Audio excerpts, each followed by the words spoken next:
오늘 저희들에게 주신 말씀은 예레미야 1장 11절부터 19절입니다. 나는 무엇을 보는가? 같이 읽으시겠습니다. 시작.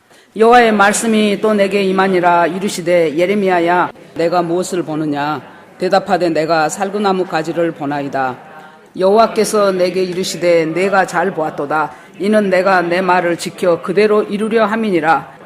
여호와의 말씀이 다시 내게 임하니라. 이르시되 내가 무엇을 보느냐? 대답하되 끓는 가마를 보나이다. 그 면이 북에서부터 기울어졌나이다. 여호와께서 내게 이르시되 재앙이 북방에서 일어나 이 땅의 모든 거민에게 임하리라. 나 여호와가 말하노라. 내가 북방 모든 나라의 족속을 부를 것인즉 그들이 와서 예루살렘 성문 어귀에 각기 자리를 정하고 그 사면 성벽과 유다 모든 성읍을 치리라. 무리가 나를 버리고 다른 신들에게 분향하며 자기 손으로 만든 것에 절하였은즉 내가 나의 심판을 베풀어 그들의 모든 죄악을 징계하리라. 그러므로 너는 내 허리를 동이고 일어나 내가 내게 명한 바를 다 그들에게 고하라.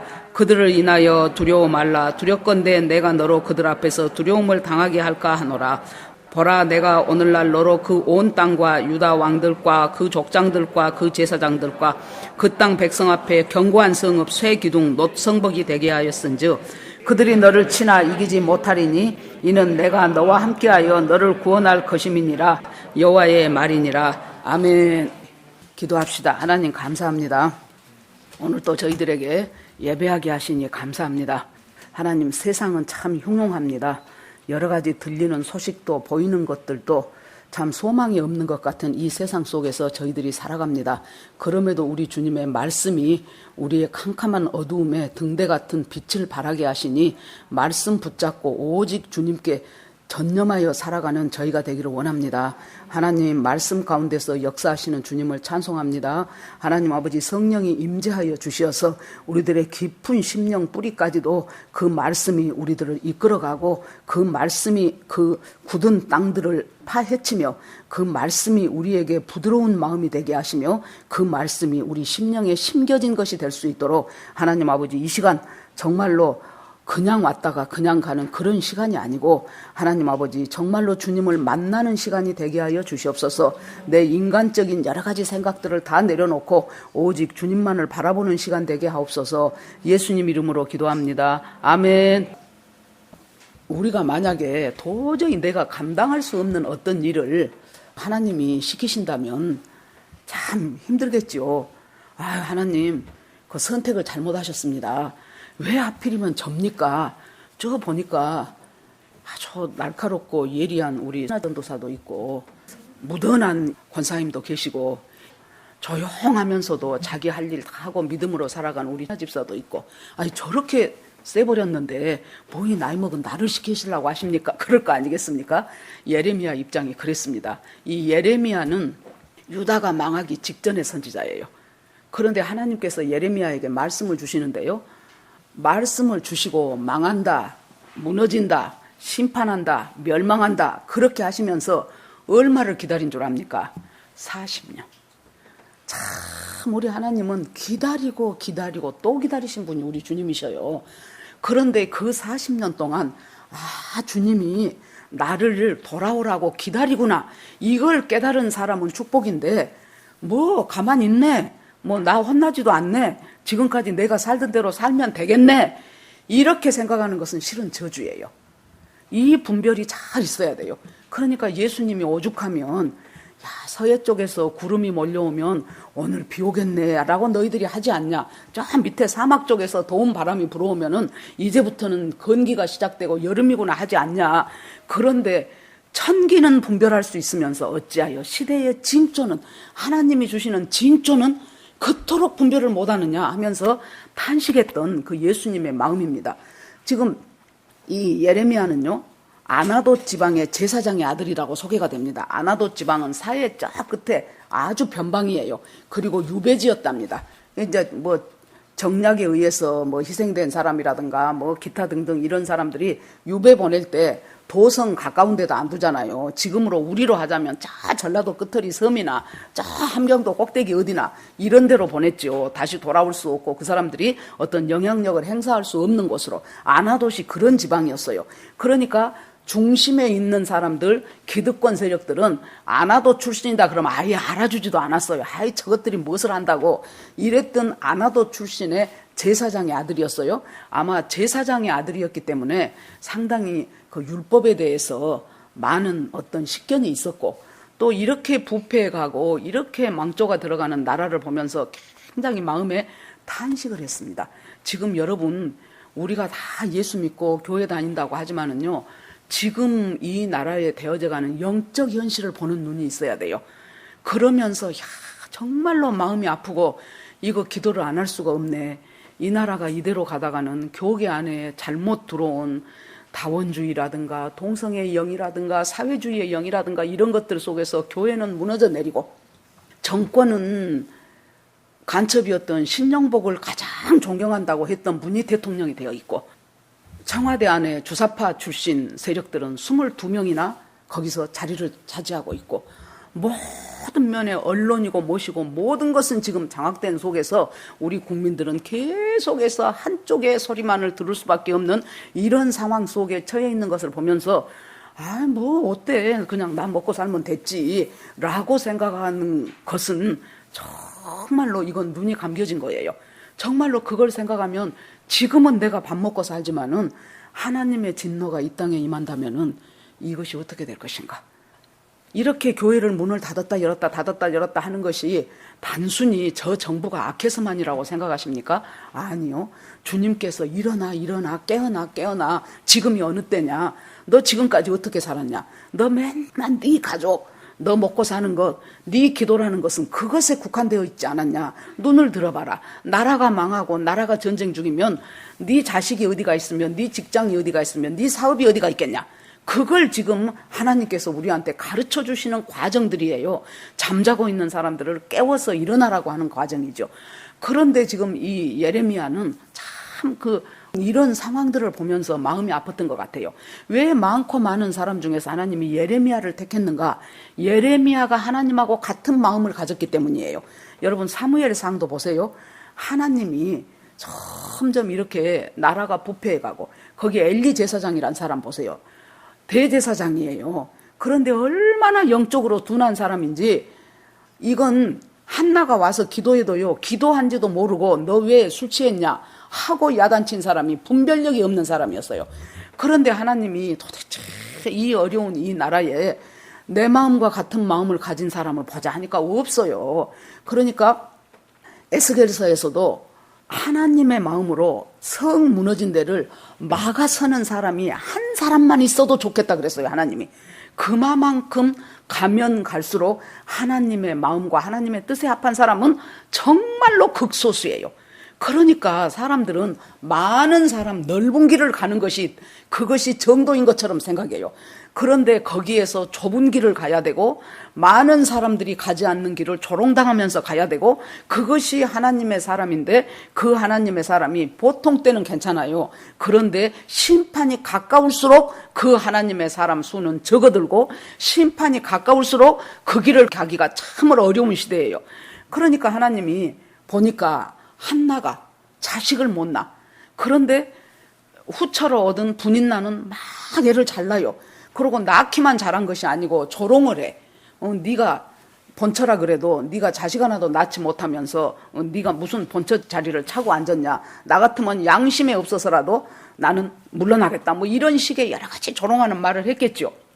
너무나 괴로워서 성소에 올라가서 하나님 정말로 내가 괴롭습니다 하고 간절히 주님 앞에 기도를 하지요. 그러니까 이 제사장들은 뭐 하는 사람들이에요? 한 사람의 믿음을 하나님께로 갈 수 있도록 물꼬를 터주는 사람이고 방향을 제시해주는 사람이 제사장이지요. 그러는데 그 제사장이 야 여기가 어딘 줄 알고 네가 낮술 먹고 와가지고 술에 취해갖고 이렇게 기도가 깊어지다 보니까 입술만 달싹달싹 하는 거예요. 어쩔 때는 막 소리내서 했을 것이고 어쩔 때는 묵상을 했을 것인데 엘리가 보는 그 순간은 입술만 달싹거려요. 그래 놓으니까 엘리는 저것이 술 취해갖고 지금 저러고 있구나 했지요. 나는 술에 취한 것이 아닙니다. 나는 마음이 심히 아픈 자입니다. 지금하고 그때하고는 문제가 달라요. 지금은 일부러도 자식을 안 낳기도 하고 뭐 힘드니까 하나만 낳고 말기도 하고, 그런데 그때는 자식을 안 낳으면은 여자로서 아무 가치가 없는 시기가 그 시기였어요. 나는 너무나 괴롭습니다. 그러면서 그래서 이렇게 합니다. 그랬더니 엘리가 미안하니까 축복해주고 하나님께서 너를 복 주시기를 원하노라 하고 보내지요. 그런데 하나님이 딱 보니까 이 하나님의 마음을 헤아리는 사람이 이름 없는 이 한나라는 여자예요. 이 여자한테 주님이 마음을 확 부어주지요. 한나야, 너의 그 고통스러운 마음, 자식 없어서 막 달아질 것 같은 그 마음, 그것이 이 지금 이스라엘 백성, 내가 선택한 백성이 이렇게 점점 우상숭배와 부패와 어두움으로 들어가는, 그런데 누군가 그것을 구해야 될 사람을 찾고 있는데 그 한 사람도 없는 그 내 마음이 네 마음하고 지금 똑같단다. 그래 놓으니까 한나가 주님, 내 한풀라고 아들 주라는 것이 아니고 주님이 아들 주시면은요, 그 주님의 마음을 알아서 주님의 뜻대로 살아가는 사람으로 내가 하나님 올려놓겠습니다. 내가 하나님 앞에 바치고 드리겠습니다. 그렇게 하고 그 아이 사무엘을 낳잖아요. 그래서 사무엘로 다시 나라가 이제 혁신이 되기 시작하고 신앙의 개혁이 일어나기 시작하죠. 하나님이 지금 이때도 살펴보니까, 유다 때를 살펴보니까 저기 아나돗이라는 알아주지도 않는 그 지방에, 그 변방에 어떤 나이도 많지도 않는 한 20살 정도 이때가 됐다 그래요. 그 사람 하나가 참 하나님의 마음처럼 이 나라의 타락과 이 나라의 우상숭배와 부패와 이런 것들을 굉장히 고통스러워하고 있어요. 그러니까 하나님이 아이고, 네 마음이 내 마음, 내 고통이 네 고통으로 똑같구나. 그러고는 이제 드디어 예레미야를 부르지요. 그래가지고 예레미야야, 네가 낳기 전부터, 뱃속에서 만들어지기 전부터 내가 너를 알았다. 네가 이 세상에 태어나오기 전부터 나는 너를 구별했다. 그리고 나는 열방을 향한 선지자로 너를 세웠다. 그러니까 예레미야가 있다가 너무나 청천벽력과 같은 거예요. 하나님 아시지 않습니까? 나는 아이라 그래요. 물론 나이가 어리다는 뜻도 됩니다. 그런데 나는 경험도 일천해서 내가 그렇게 누군가를 향하여 선지자 노릇을 할 만한 사람이 못 됩니다. 하나님 아시잖아요. 제일 중요한 것은 이 사람은 내성적이어가지고 남 앞에서 말하는 것을 굉장히 힘들어하는 사람이에요.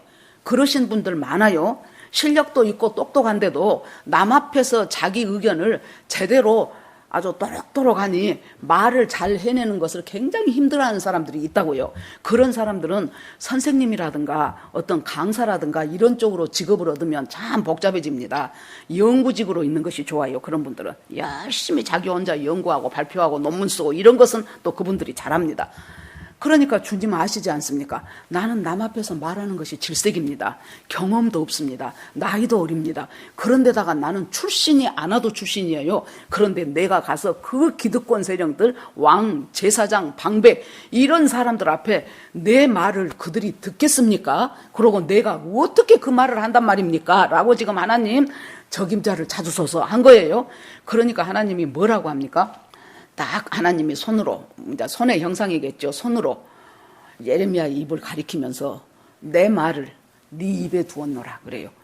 네가 무엇을 말할까 걱정할 필요도 없다. 네가 순종하기로 결단하고 입을 열면 네가 생각지도 않았던 내 말들이 네 입을 통해서 나와질 것이다. 내 말을 네 입에 두었다. 그래, 네가 아이다. 아이는 뭘 하냐? 심부름만 하는 것이지 네가 왕 설득시키고 제사장 변화시키고 그런 일 너 못한다. 그러니까 지금은 전화도 있고 무슨 스마트폰도 있고 하니까 아주 딱딱 하면은 바로 연락이 되죠. 여기 좀 연세 드신 분들은 어렸을 때 무지하게 우리 심부름 많이 다녔어요. 아침에 일어나면 더군다나 우리 집같이 일이 많은 집은 송자야 오늘 저기 누구 아주머니한테 가서 오늘 김치 담을 것 많다고 일찍 오시라 해라. 그러면은 가기 싫어요. 그래도 어떡합니까? 예, 그러고 이제 가지요. 그래가지고 이제 가는 거예요. 그러면 또 갔다 오면은 아야, 저기 어디 누 집에 가서 울타리 어디가 지금 무너졌다고 그 아저씨 빨리 와서 오늘 그것 좀 고쳐주시라 그래라. 그러면 또 가요.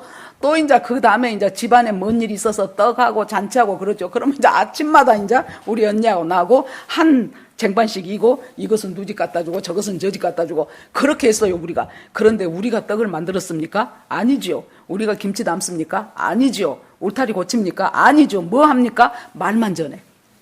심부름만 하는 거예요. 그러니까 하나님이 너는 아이니까 심부름만 해라. 나머지 것은 내가 다 감당하마 그랬어요. 그러면서 여호와께서 그 손을 내밀어 입에 대시고 내 말에 좀 근데 이것이 또 문제가 뭐냐 그러면은 하라는 얘기가 그래서 거기까지 조금 이제 설득이 됐다고 칩시다. 그래요 하나님 주님이 알아시니 나 뭐 어쩌면 좋을까 그러면서도 어떻게 있는 힘을 다해서 한번 해보겠습니다 그랬더니 전하라는 메시지가 이 나라가 망한다. 이 나라는 심판을 당한다. 이 백성은 저주를 받는다.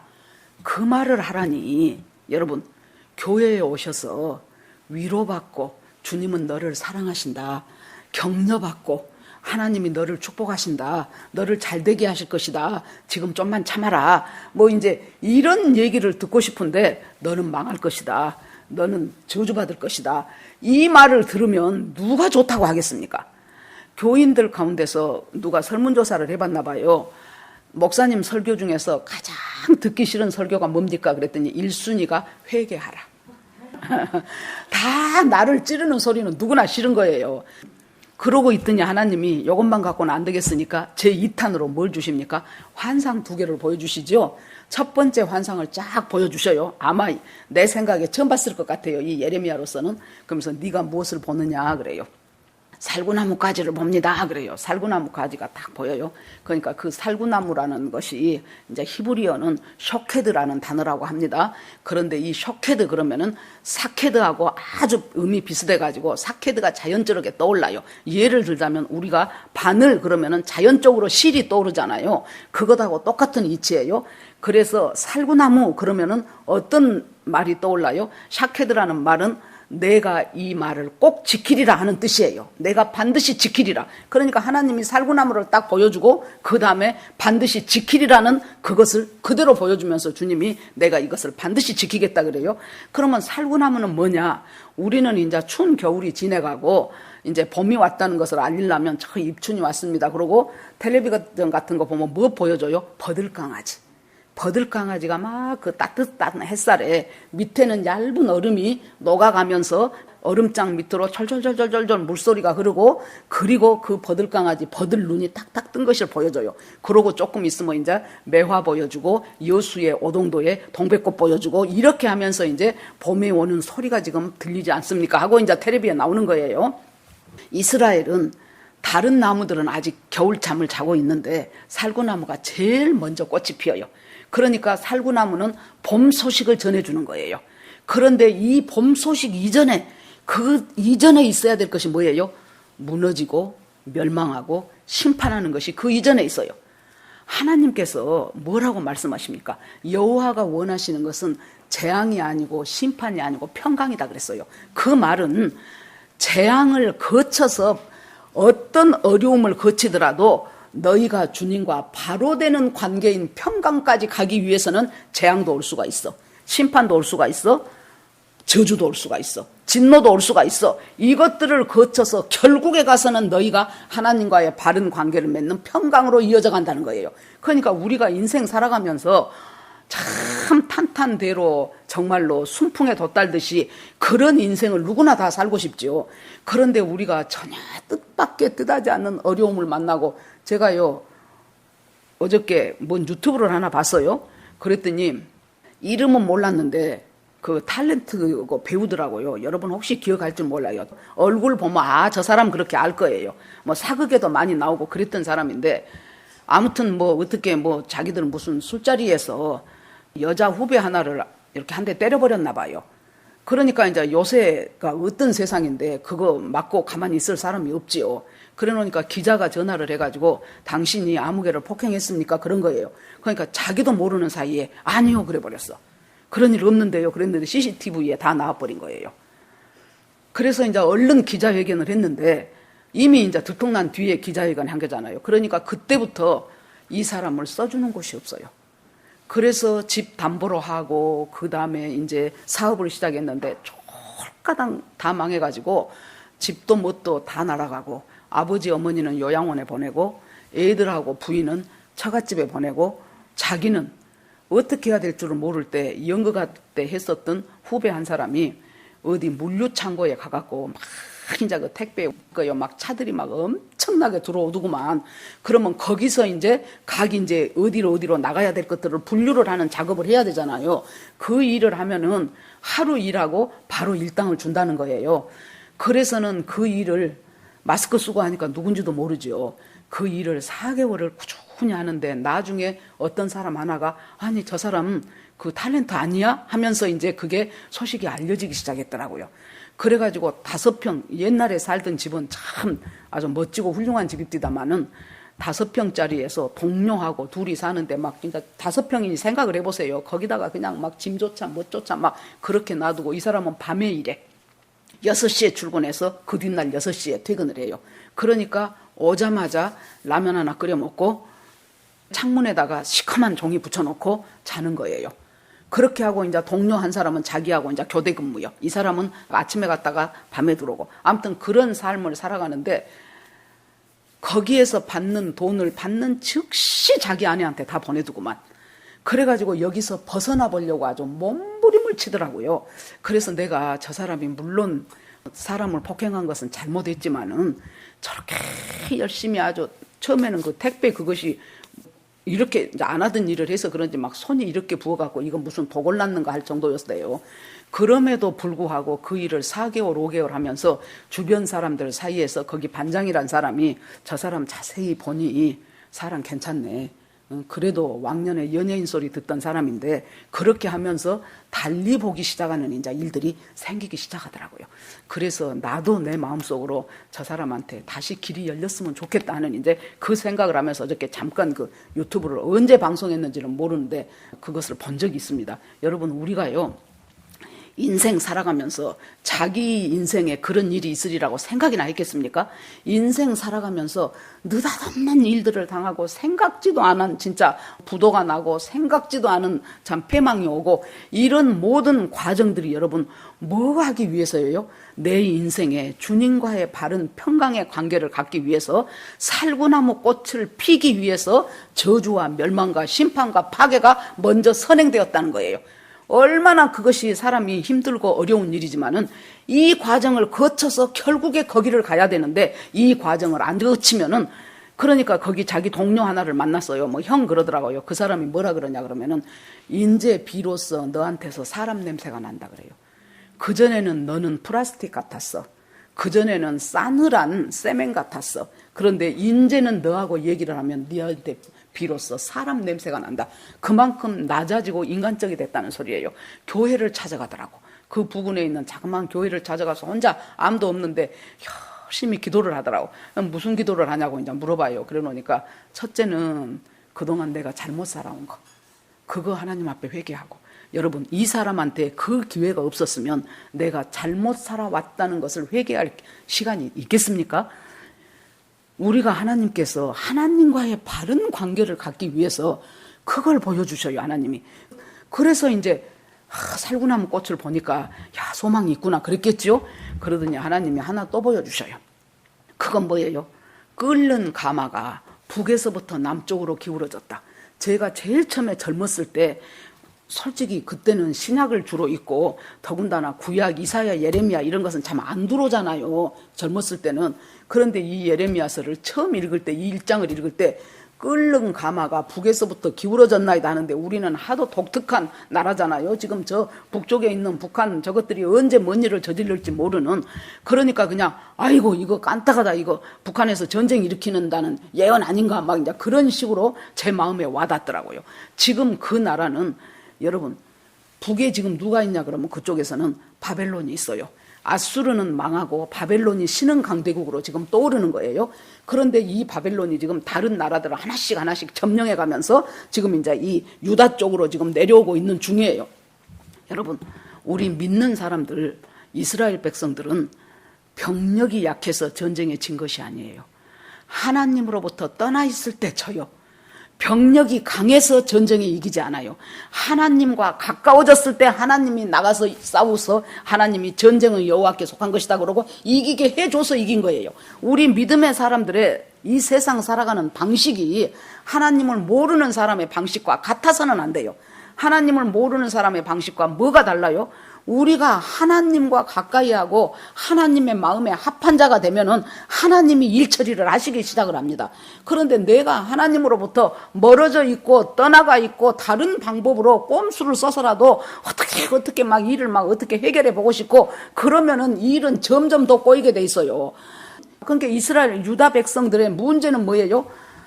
바벨론이 군대력이 강해서가 아니고 이스라엘 백성이, 유다 백성이 하나님과 멀리 떨어져 버렸고 우상 숭배를 엄청나게 하고, 그러니까 하나님이 내가 좋은 포도를, 최상의 포도를 심어놨는데 어떻게 해서 너희들은 이렇게 먹을 수도 없는 시디시고 떫은 들포도를 만들어냈냐는 거예요. 하나님이 심을 때는 기가 막히게 심었어. 이들의 조상들이 누굽니까? 다윗이고 모세고 사무엘이고 에녹이고 기가 막힌 사람들이 이들의 조상 아니에요. 엄청 귀한 그 좋은 품질 좋은 포도나무를 심었는데 이 포도를 어떻게 그동안 잘못 관리해갖고 도저히 먹을 수도 없고 씹을 수도 없는 아주 아무 가치가 없는 들포도를 만들어 놓은 나라 꼴이 이렇게 되어버렸으니 어찌 이들을 그대로 두고 볼 수만 있겠냐는 거예요. 그래서 끓는 가마가 이 남쪽을 향해서 이제 조금만 이제 기울기가 더 기울어지면 이제 이 유다를 향해서 이제 쏟아지기 시작하면 나라는 망합니다. 이 메시지를 전하고 자그만치 하나님은 40년 동안을 하나님은 기다리셨어요. 참 얼마나 팍팍합니까? 하나님이 그래요. 예레미야야, 네가 전에도 그 사람들 네 말 안 들은다 그래요. 그러면 듣지도 않을 말을 왜 하라 가냐고. 에? 뭐 똥개 훈련시키는 것도 아니고. 그 사람들 네 말 안 들은다. 그러고 너 죽이려고 한다.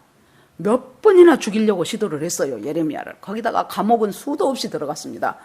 그러면서 주님이 걱정하지 말아라. 내가 너를 보호한다. 너로 하여금 견고한 성읍이 되게 하고 쇠 기둥이 되게 하고 놋 성벽이 되게 하겠다. 걱정 말아라. 내가 너와 함께한다. 내 말을 네 입에 두었으니 하라고 하는 말만 전하면 된다 그랬어요. 자, 그렇게 되면서 이제 그때 주셨던 말씀이 네가 무엇을 보느냐지요. 여러분, 보는 것은요 단순히 보고 끝나는 것이 아니에요. 육신의 눈으로 봐요. 그런데 그 보는 것이 어디로 들어옵니까? 생각으로 들어와요. 내 생각으로 파고 들어옵니다. 그 다음에 내가 듣는 것, 단순히 청각 자극하고 말아버리는 것이 아니에요. 그 듣는 것이 내 마음으로 들어와요. 그렇게 해서 내가 오늘 무엇을 자꾸 보느냐에 따라서 내 앞으로의 미래의 인생의 방향이 결정이 돼요. 그래서 보는 것, 듣는 것을 굉장히 우리가 삼가야 돼요. 그러는데 이 보는 것을 보십시오. 하와는 뭘 봤습니까? 보통 때는 선악과 있으면 하나님이 선악과를 주신 이유가 뭐예요? 이 선악과를 통해서 먹지 말아라. 먹으면 정년 죽는다. 이 선악과를 볼 때 뭔 생각을 해요? 하나님 생각을 하는 거예요. 자기들끼리 막 재밌게 놀고 왔다 갔다 하고 그렇게 에덴 동산에서 즐겁게 살다가 선악과 밑을 지나가게 되면은 아 참 하나님이 저거 우리 따먹지 마라 그랬죠. 그러면 그 말 속에 뭐예요? 하나님은 창조주고 나는 피조물이에요. 그 말은 하나님의 은혜 안에 있을 때 피조물인 인간은 가장 행복한 거예요. 어린 아이가 엄마 품에 있을 때 이 아이는 가장 안전하고 가장 행복해요. 그것과 똑같아요. 우리가 하나님의 은혜 가운데 하나님의 말씀의 권능 가운데 머무르면서 살 때 우리 인간은 가장 행복하고 가장 거룩하고 가장 의미가 있는 삶을 살게 됩니다. 그런데 이 뱀한테 꼬임을 받고 난 뒤로는 선악과를 보면 옛날 같은 마음이 안 드는 거예요. 딱 저것을 주목해서 봐요. 그냥 맞아 하나님은 창조주지 하고 지내가는 것이 아니고 주목해서 봐요. 주목해서 보니까 보암직도 하고 먹음직도 하고 지혜롭게 할 만큼 탐스럽기도 해요. 저거 안 먹으면 죽을 것 같아. 완전히 온 마음이 그리 다 쏟아버린 거예요. 지금 하와는 뭘 봤습니까? 선악과를 주목하기 시작하면서 뭘 들었습니까? 사탄이 네가 저거 먹으면 하나님처럼 된단다. 하나님과 관계가 깊었어요. 그때 친밀했어요. 하나님처럼 된다 그러니까 너무 좋은 거예요. 야, 내가 하나님처럼 된다고? 그래지면서 보니까 도저히 안 먹을 수가 없죠. 그래서 우리가 무엇을 보느냐 하는 것은 그 보는 것은 생각을 타고 들어오고 무엇을 듣느냐 하는 그 듣는 것은 내 마음속으로 깊이 들어오기 시작해요. 그래서 우리가 나하고 자주 만나는 사람들이 어떤 사람들인가를 보셔야 돼요. 누구를 자주 만나며 내가 어떤 말을 자주 듣는가, 내가 귀한 말씀을 자주 듣는가, 성경 말씀 속에서 한마디 한마디를 내가 새기면서 살아가려고 하는가, 만나는 친구들이 맨날 어디다 투자했더니 돈 얼마 벌었고 어디다가 땅 샀더니 몇 배로 올랐고 맨날 그러면서 그래서 나 거기서 이익 얻은 것 같고 이번에 벤처 한 대 뽑았다 그러면서 착 폼재고 자랑하고 야 내가 한 판 쏘마 그러면은 부러워갖고 나는 언제나 저래볼까, 나도 언제나 우리 동창회에 가서 저렇게 폼 좀 재볼까. 그 속에서 살아간다면은 우리는 뭐예요? 내 심령 속에서는 하나님과 상관없는 그것들을 계속 키워나가고 있는 겁니다. 무엇을 보느냐에 따라서 우리 인생은 달라집니다. 우리 인생의 방향이 달라집니다. 무엇을 생각하느냐에 따라서 내 인생의 초점이 바뀌게 돼 있어요. 자, 그 다음에 에녹을 봐보세요. 에녹을 보니까 하나님이 에녹을 불러가지고 네가 아들을 낳을 텐데 이름을 무두셀라라고 해라. 이 아이가 죽으면 심판이 와 그랬어요. 그러니까 그 말을 들었다고 쳐보세요.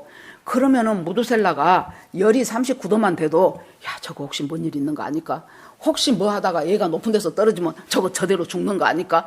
그때부터 에녹의 시선은 어디를 향했다 그 말이에요. 무두셀라를 봤지요. 무두셀라를 보면서 결국은 뭘 봅니까? 하나님을 보는 거예요.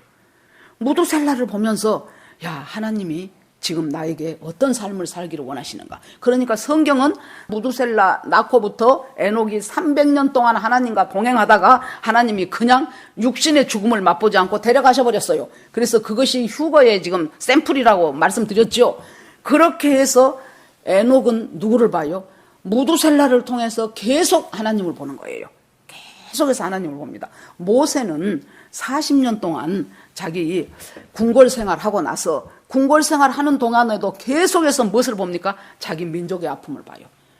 이 우리 민족이 이렇게 애굽에서 포로 살아서 될 민족이 아닌데 하나님의 은혜로 선택받은 민족인데 왜 우리가 이렇게 될 수밖에 없었을까 하는 것에 굉장히 아픔을 느꼈어요.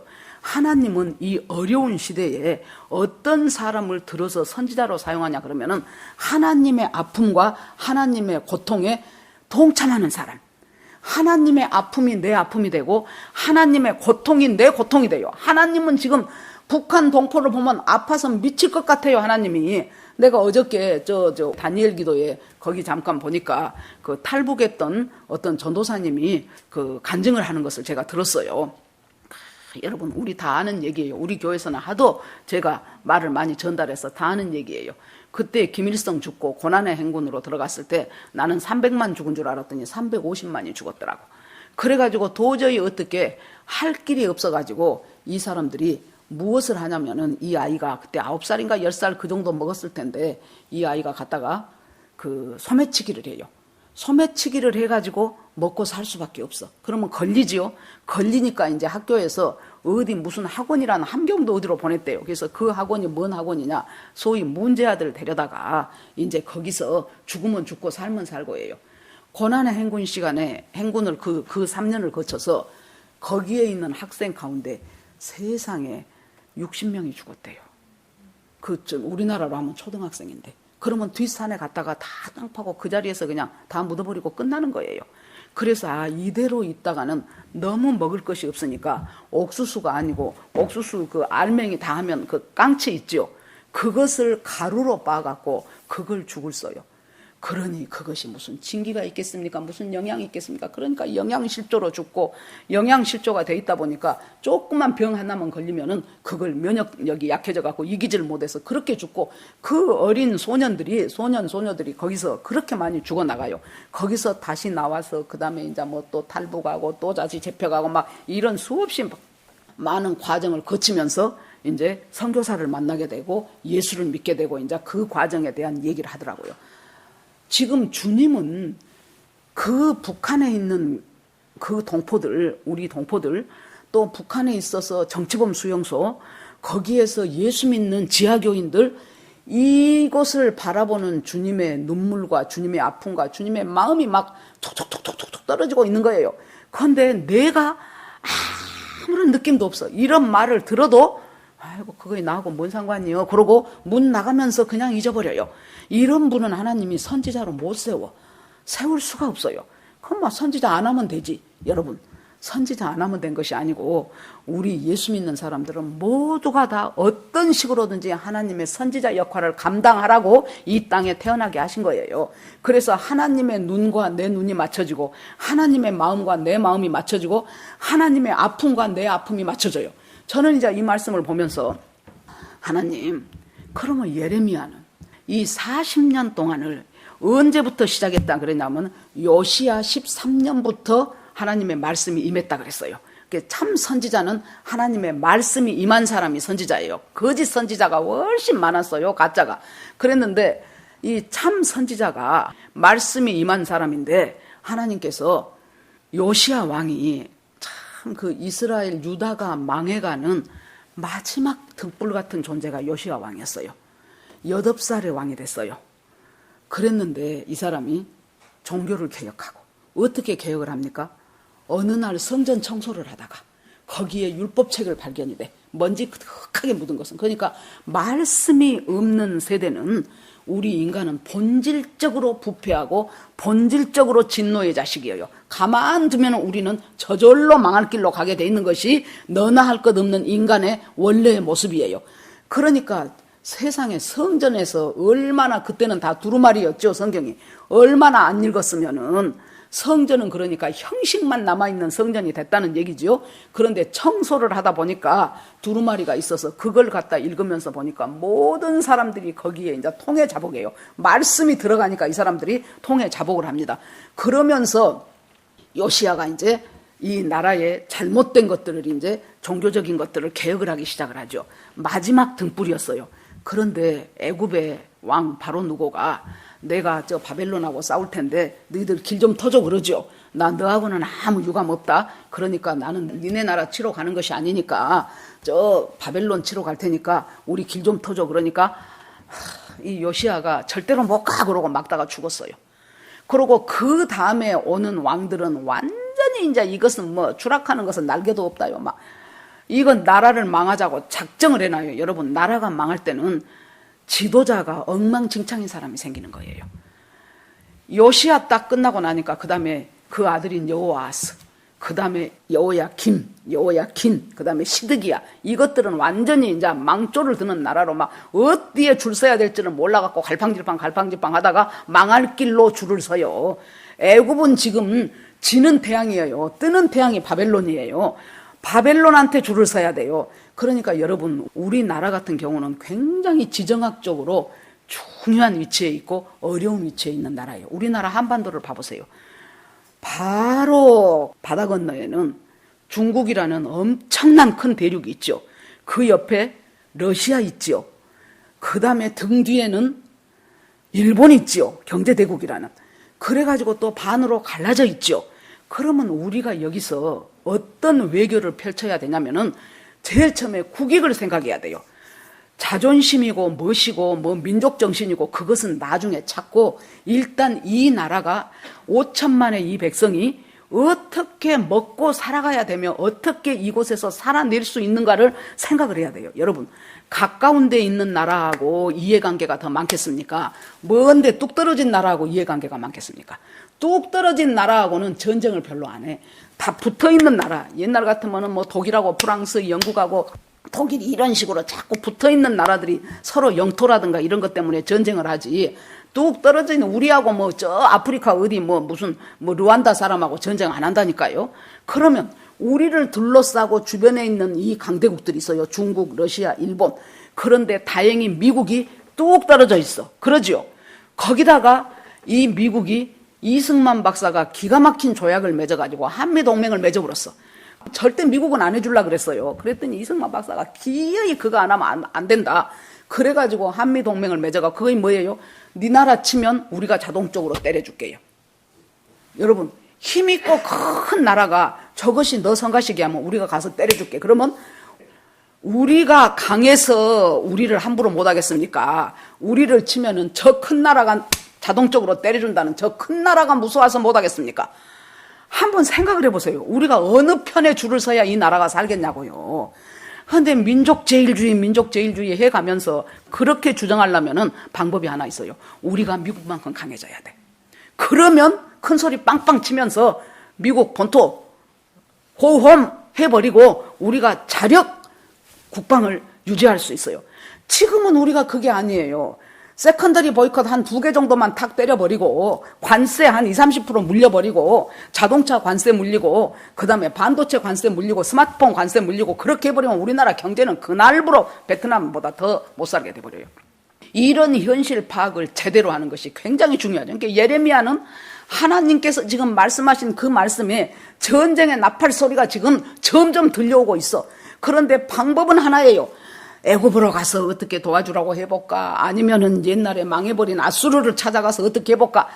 그것은 절대로 안 되고 너희들은 바벨론이라는 곳에 가서 70년 동안 포로 생활을 하고 났을 때 우리가 오직 구해야 될 것은 하나님뿐이구나. 여러분 잘 살다가 저 바닥을 치는 사람들, 그때는 잘 살 때는 예수 형식적으로 믿었던 사람들이 일 있으면 안 가고 심심해야 1년에 한 2차례 가는 그런 사람들이 망하고 나면서부터 뭘 알게 돼요? 하나님 외에는 방법이 없구나. 나를 여기서 끌어올리실 분은 이제 오직 하나님뿐이 없구나. 이걸 깨닫게 되는 거예요, 사람들이. 그러면서 하나님이 작업을 이제 다시 시작을 하시지요. 그때부터 너희들은 거기를 가서 70년 동안 포로 생활을 하고, 그리고 나서 너희들이 그렇게 부러워하던 강대국, 그렇게 좋아하던 우상, 그것들 싸그리 아무것도 아니라는 것을 깨닫고 나서 그러면 하나님께서 70년 후에 너희를 다시 오게 하신다. 그것이 지금 예레미야의 계속된 메시지였어요. 그러니까 그 나라 사람들은 뭐라고 하겠습니까? 저건 매국노다.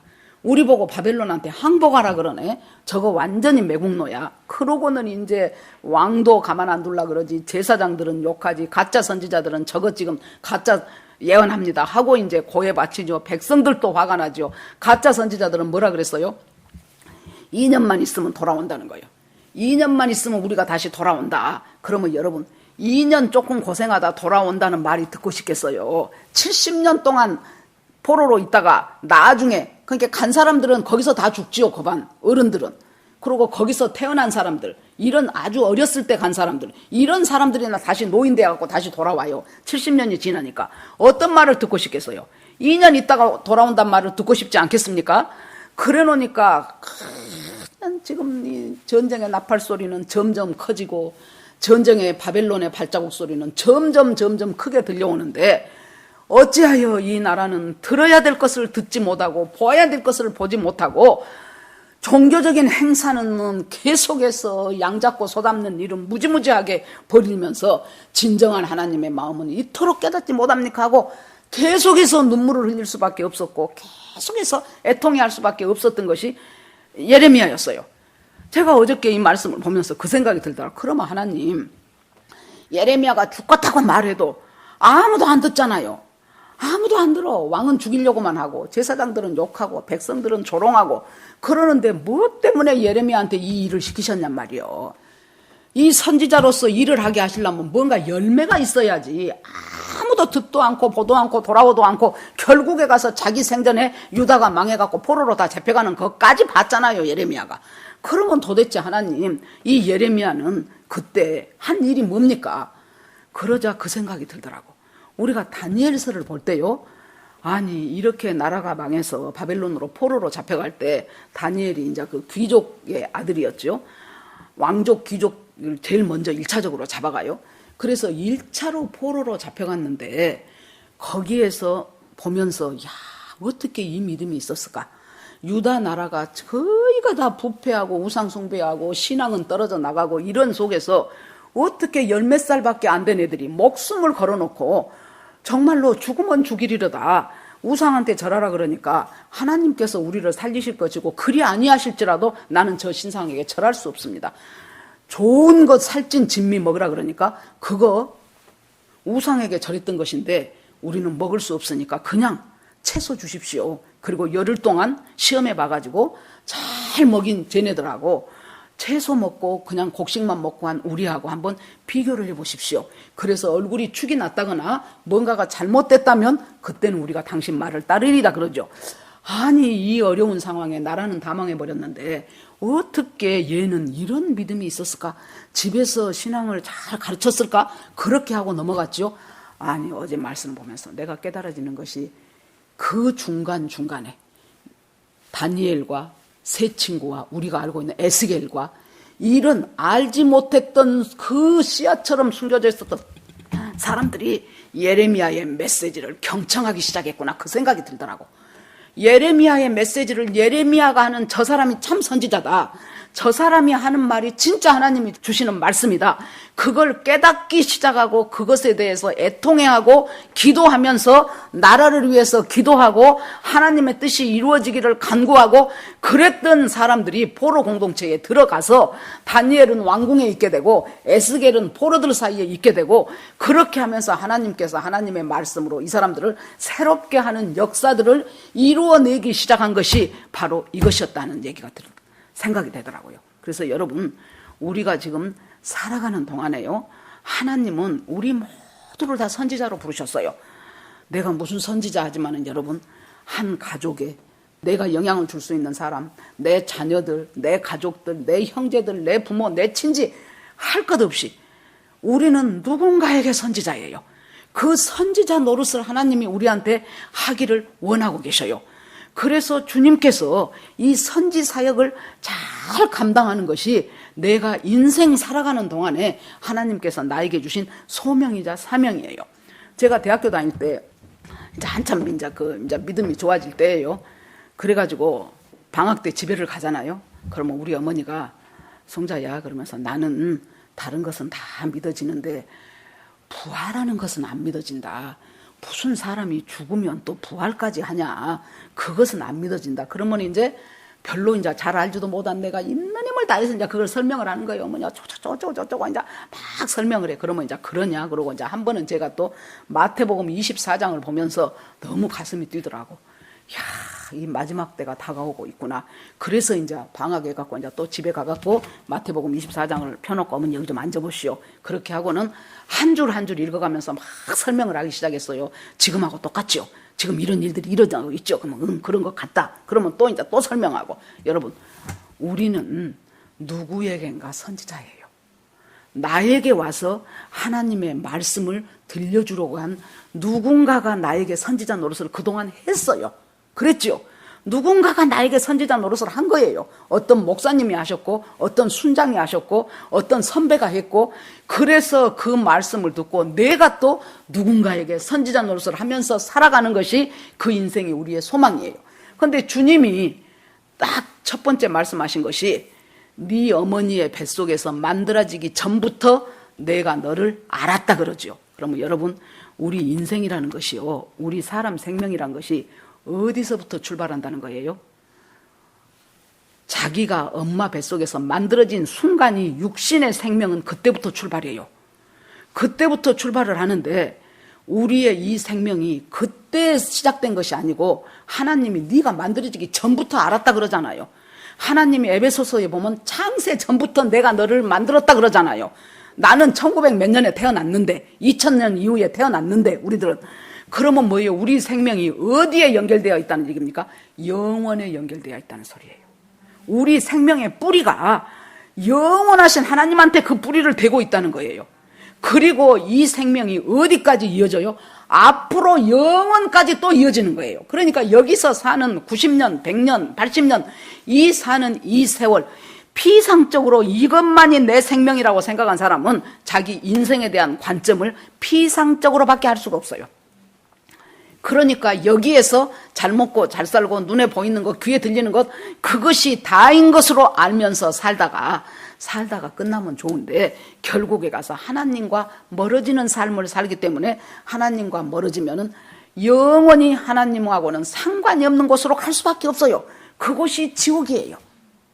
하나님과 멀어진 사람을 갖다가 예수님이 낙원에다 데려다 놓으면 견딜 수가 없다니까요. 안 맞아. 도저히 적성에 안 맞아요. 그래서 자기가 튀어나갈 거예요.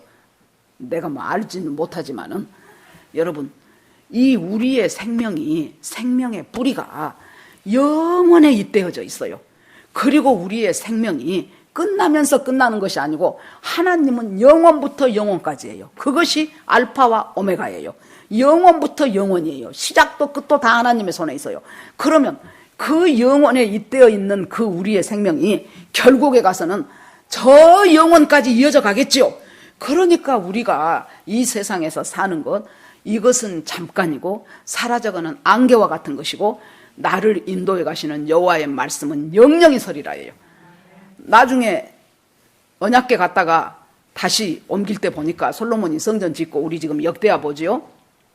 거기 보니까 다른 것은 언약궤에 다 없어지고 두 돌판인 십계명만 있죠. 뭐예요?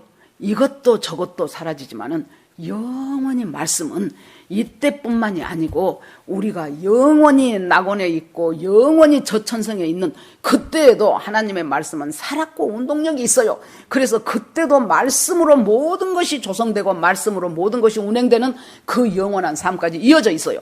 그러니까 내 삶이 여기서 잠깐 살다 간다고 생각하는 것은 정말로 우리가 잘못된 생각이고 내 인생을 피상적으로 살 수밖에 없습니다. 하나님은 우리에게 귀한 것들로 우리를 참 내가 하나님을 알기 전에 하나님이 나를 알았고 그리고 내가 하나님과 아무 뭣도 모르고 살 때 하나님은 나를 구별했었고 그래서 하나님의 말씀이 좋아지기 시작하고 하나님의 말씀이 내 귀에 들리기 시작하고 그 말씀을 체험하게 되면서 하나님의 살아계심을 느끼게 되고 그러고 점점 주님의 뜻 가운데서 살아갈 수 있는 성화의 과정을 우리가 한 단계 한 단계 거쳐가면서 예수님이 오시든지 아니면 내가 죽든지 내가 이 육신의 장막을 떠날 때 나는 주님 나라에서 영화롭게 사는 삶으로 우리가 이어져 가는 거예요. 그 과정들을 위해서 하나님이 한 사람 한 사람을 가장 적임자로 적절하게 하나님께서 선지자의 사명을 부여하셨다는 얘기입니다. 자, 오늘의 말씀을 맺겠습니다.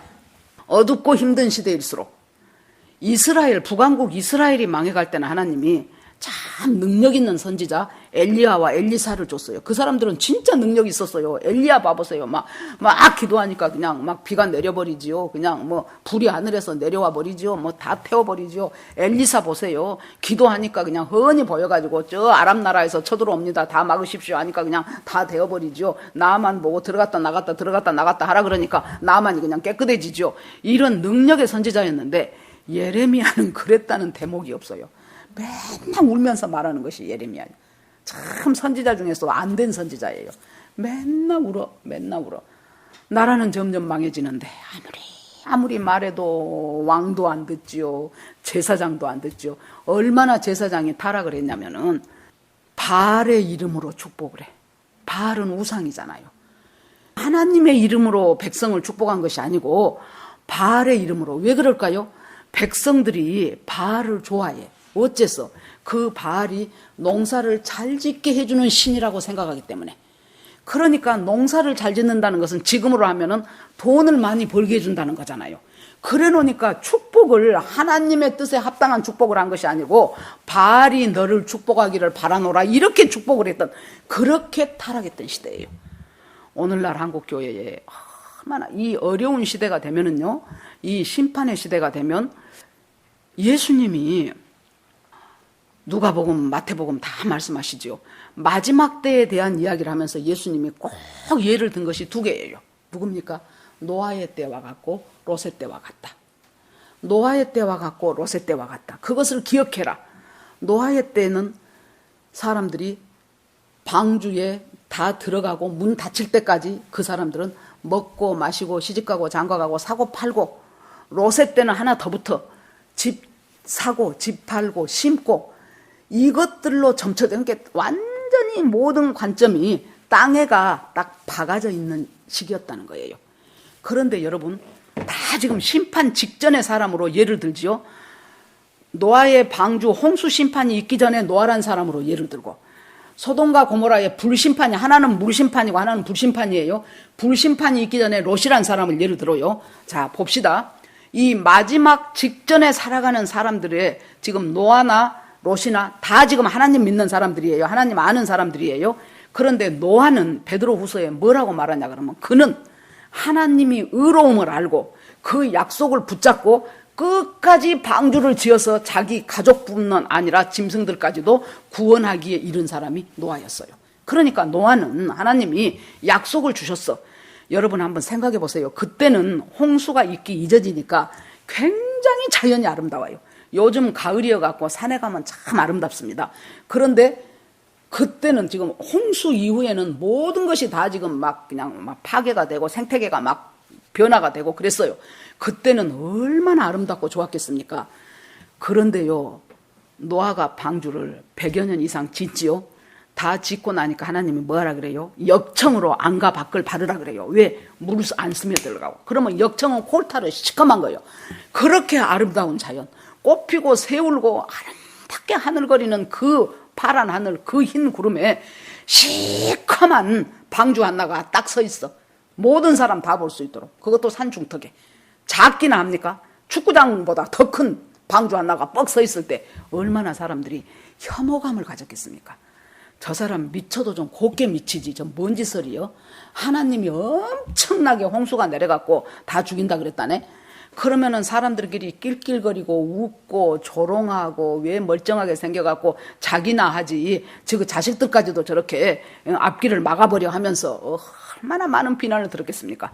그런데 노아는 어떤 사람이에요? 하나님이 주신 그 약속 그것 하나를 믿고 남이 뭐라고 하든지 간에 그 방주를 계속해서 지어가. 물론 방주는 믿음의 방주인데요. 어떤 의미에서 이 방주는 여러분 뭐라고 볼 수 있습니까? 예수 그리스도예요. 예수 그리스도를 계속해서 깊이 사겨가는 거예요. 누가 뭐라고 하든지. 겉은 시커매 골타를 발라놓으니까 얼마나 그 보통 사람이 생각할 때는 그러면 이 마지막 때를 당하는 믿는 사람 가운데 약속을 붙잡고 끝까지 그 약속으로 누가 뭐라고 하든지 내가 손해를 보든지 간에 그 약속으로 붙잡고 살아가서 결국에 가서 딱 일주일 전에 뭐라고 그래요? 이제부터는 7일 후에 비가 내린다. 그런데 지금부터 각종 짐승들이 한 쌍씩 7쌍씩 정한 것은 몇 쌍, 안 정한 것은 몇 쌍 그렇게 전부 들어올 것이다. 그렇게 하니까 코끼리는 코끼리대로 파랑새는 파랑새대로 크고 작고 할 것 없이 전부 착착착착착 들어오죠. 그러고 7일이 지난 후에 문을 딱 닫았어요. 그때 전에도 제가 했던 말이 그 성경을 보면서 지금까지 노아의 말을 안 믿었어도 저 할배 진짜 웃겨 이렇게 했을지라도 아니 어느 날 딱 보니까 어떻게 짐승이 쌍쌍이 짝을 지어서 사이좋게 착착 저 방주로 들어가. 그러니까 방주에 대한 관심이 이만큼만 있었다면 그걸 봤고 그것을 봤다면 노아를 찾아가야 돼. 이상하네요. 나 지금까지 당신 말 안 믿었는데 아니 저 짐승들이 쌍쌍이 들어가는 것 보니까 분명히 이것은 보통 일이 아니네요. 정말 하나님이 큰 홍수를 내려서 이 멸한다고 했습니까? 하면서 그때 그 사람이 누군가가 그때 다시 노아의 말을 듣고 들어왔다면 그 사람은 방주에 들어와서 목숨을 건지고 사는 사람이 되죠. 자, 이것이 노아였어요. 그 다음에 롯의 때는 어쩝니까? 롯은요, 베드로후서에 보면은 소돔과 고모라가 음란과 방탕이 특징이에요. 여기는 음란이 공식화된 곳이요. 그러니까 천사 두 사람이 오니까 어딘가 모르는 훤칠한 인간의 모습으로 왔겠죠. 훤칠한 남자 둘이가 오니까 소년부터 한 15살 먹은 걔네들부터 시작해서 늙은 할아버지 때까지 전부가 다 롯의 집을 뺑뺑 둘러싸고 어디서 온 그 사람 빨리 내놔라. 우리가 그와 상관하리라. 성관계하리라. 그만큼 동성애가 쫙 퍼져버리고 공식화되어 있는 세상. 그 세상이에요. 그 세상으로 가려고 지금 우리나라에서도 동성애 합법화해라. 차별금지법 폐지해라. 말이 차별금지법이지. 그것이 동성애 합법화라는 소리잖아요. 그런데 그것이 어디까지 들어옵니까? 교회까지. 말씀을 지키고 보수해야 되고 역청을 발라서 방주 안에서 말씀을 보호해야 되는 교회 안에까지 들어와가지고 뭐라고 합니까? 이것은 대세요. 이것은 대세요. 우리가 막는다고 될 일이 아니요. 여러분, 예레미야가 막는다고 유다가 안 망했습니까? 막았어도 망했잖아요. 그러면 예레미야는 도대체 뭐 하는 사람이에요?